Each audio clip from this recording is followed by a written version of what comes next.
오늘 요한복음 4장에서는 예수님이 사마리아 여인을 만나십니다. 예수님께서 사마리아 여인을 직접 찾아가셨습니다. 사마리아 여인은 비천한 존재였습니다. 이 여인은 당시 사회 통념상 어쩔 수 없었던 여성이라는 한계뿐만 아니라 유대인들이 싫어함을 넘어 혐오하는 사마리아인이었습니다. 거기다가 아무도 없을 때 조용히 나와야 할 만큼 상처와 아픔을 가진 여인이었습니다. 우리 4장 5절에서 8절 말씀 우리 함께 읽어보겠습니다. 5절에서 8절입니다. 사마리아에 있는 수가라 하는 동네에 이르시니 야곱이 그 아들 요셉에게 준 땅이 가깝고 거기 또 야곱의 우물이 있더라. 예수께서 길 가시다가 피곤하여 우물 곁에 그대로 앉으시니 때가 6시쯤 되었더라. 사마리아 여자 한 사람이 물을 길러 왔음에 예수께서 물을 좀 달라 하시니 이는 제자들이 먹을 것을 사러 그 동네에 들어갔음이러라. 예수님은 여러분 일부러 사마리아에 가셨습니다. 누가복음 19장에서 죄인 취급받던 삭개오를 만나려고 일부러 여리고성에 들어가신 것과 같이 예수님은 비천하여 누구도 관심 가지지 않는 사마리아 여인을 만나기 위해 수가라는 동네로 들어가신 것입니다. 우리 예수님은 바로 비천하여 누구도 관심을 가지지 않는 자에게 직접 찾아가셔서 만나주시는 예수님이십니다. 여러분, 그렇게 예수님께서 우리에게 오셨지 않습니까? 그렇게 예수님께서 우리에게도 찾아오셨습니다. 여러분은 예수님의 이 마음을 가지고 살아가고 있습니까? 연약한 자들에게 관심을 가지고 있습니까? 우리는 예수님처럼 그들에게 찾아갈 준비가 되어 있습니까? 사마리아 여인을 따라다니는 꼬릿말이 무엇인지 아십니까? 바로 남편이 5명이나 있었던 부정한 여인이라는 것입니다. 저는 사마리아 여인을 설교할 때마다 사마리아 여인을 변호합니다. 앞으로도 이 사마리아 여인에 대한 설교를 할 때마다 변호를 하려고 합니다. 저는 사마리아 여인을 따라다니는 꼬릿말, 부정한 여인이라는 말에 전혀 동의하지 않습니다. 그 여인에게 남편이 5명 있었던 것은 분명한 사실입니다. 그러나 저는 사마리아 여인을 부정하다고 매도하는 현실이 가슴 아픕니다. 예수님 그 당시에 갑으로 살아간다는 것은 정말 힘든 일이었습니다. 당시 시대는 여자를 숫자에도 치지 않았고 여자를 그냥 남자의 소유물로 여겼습니다. 여러분, 여자가 소유물 정도로 취급받던 시대에 여성이 주체가 되어서 남편을 바꾼다는 것은 말도 안 되는 소리입니다. 이 사마리아 여인은 여러분 남편을 바꾼 게 아니라 5명의 남자에게 버림을 받았습니다. 이 당시 과부가 된다는 것은 비유를 하자면 늑대가 울거린 우리 속에 던져지는 것입니다. 누구도 보호해 주지 못하는. 버림을 받은 이 여인은 한번 살아보려고, 살아남으려고 또 다른 남자에게 간 것입니다. 그런데 이 여인은 계속해서 버림을 받았습니다. 그래서 저는 사마리아 4장에 나오는 이 사마리아 여인을 읽을 때마다 가슴이 아픕니다. 성도 여러분, 이 여인은 당시의 비천함 중에 비천함에 처한 아주 연약한 자였습니다. 그런데 지금 그 여인 앞에 누가 있습니까? 이게 중요하거든요. 그 여인 앞에 누가 있습니까? 바로 예수님이 찾아오셔서 앞에 서 계십니다. 그렇습니다. 우리 예수님은 바로 이렇게 가장 연약한 자들 앞에 서 계십니다. 자신이 잘났다고 여기는 사람들이 아니라 비천함 중에 비천함에 처한 연약한 자들 앞에 직접 찾아오셔서 서 계신다는 것을 잊지 마십시오. 우리 역시 예수님을 닮아 이러한 연약한 자들 앞에 서 있었으면 좋겠습니다. 그렇게 예수님의 사랑을 들고 그들의 삶으로 들어가 보았으면 좋겠습니다. 쉽지 않은 일입니다. 저 역시 자신이 없습니다. 그러나 한번 해봅시다. 우리는 예수님을 따라가야 하는 제자들이기에 우리 역시 그렇게 살아가려고 노력을 한번 해봅시다. 하나님께서 매우 기뻐하실 것입니다. 성도 여러분, 더 중요한 것은 이 사마리아 여인의 모습, 이 이야기를 보고 더 중요한 것은 살아보겠다고 여기저기 기웃기웃대서는 안 된다는 것입니다. 지금 우리 앞에 와 계시는 누구를 만나야 됩니까? 예수님을 만나야 된다는 것입니다. 예수님을 만나야 된다는 것입니다. 여기저기 다니는 것이 아니라 예수님을 만나야 된다는 것입니다. 그분께 자신을 맡겨야 된다는 것입니다. 맡기라고 초청하고 있는 것입니다. 예수님께서. 그래야 생명수를 마실 수 있고 그래야 살 수가 있습니다. 우리 13절과 14절 말씀 우리 함께 읽어볼까요? 13절과 14절입니다.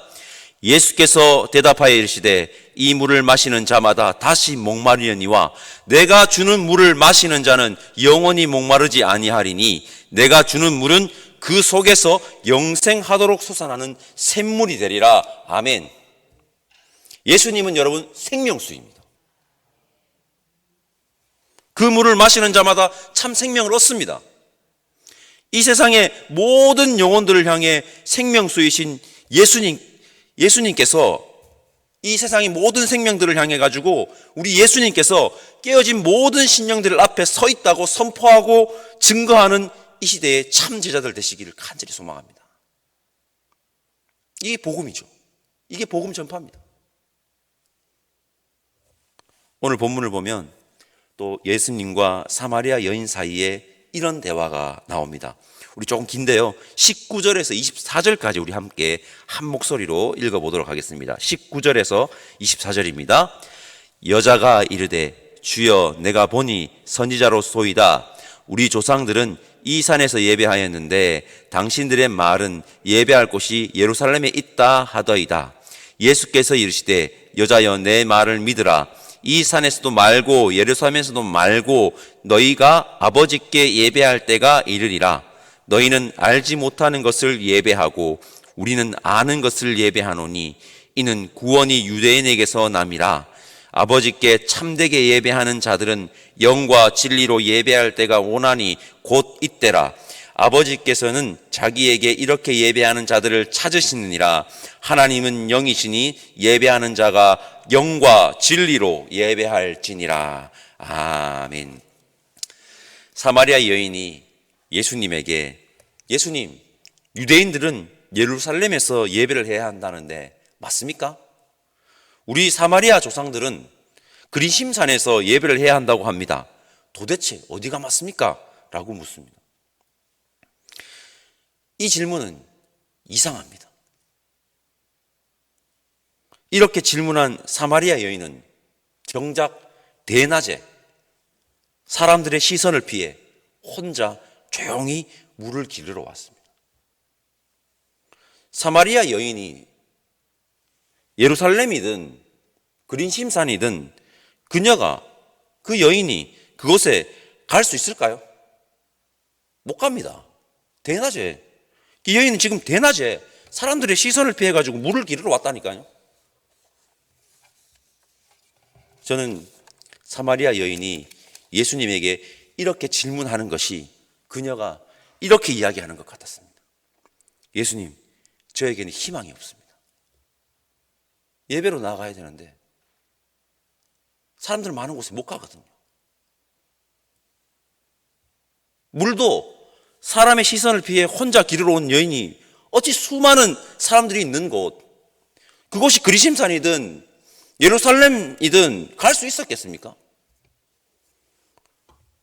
게다가 그 시선을 어떻게 감당하겠습니까? 어차피 가지 못하는 곳인데 무슨 희망이 있습니까? 있겠습니까?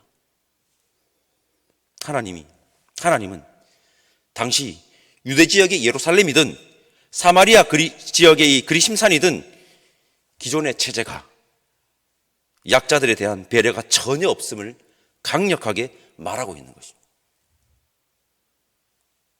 바로 그 여인 앞에 예수님이 계시며 예배로 초청합니다. 예배로 나오라고. 그곳이 어디든 예루살렘이 아니라도 그리심산이 아니라도 사마리아에는 지금 예수님과 만나고 있습니다. 이것이 신령과 진정한 예배, 그 예배 아닙니까? 예수님과 만나는 것. 우리의 교회는 어떻습니까? 한번 고민해 보아야 할 대목입니다.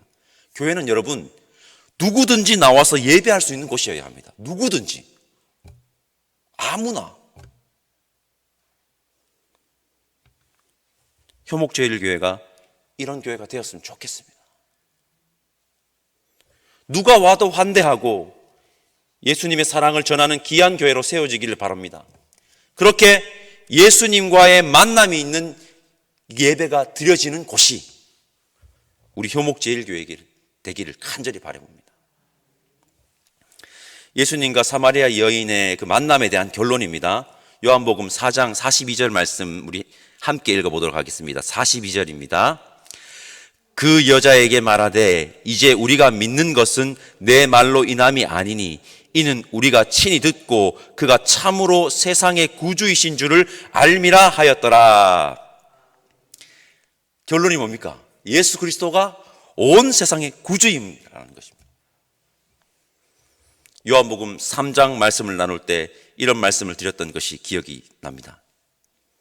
예수님을 온 세상의 구주로 믿고 영접할 때 예수님을 알게 되고 어둠이 아닌 빛에 거하게 되며 거듭나게 될 것이라고 제가 말씀드렸습니다. 니고데모가 그렇게 물었을 때.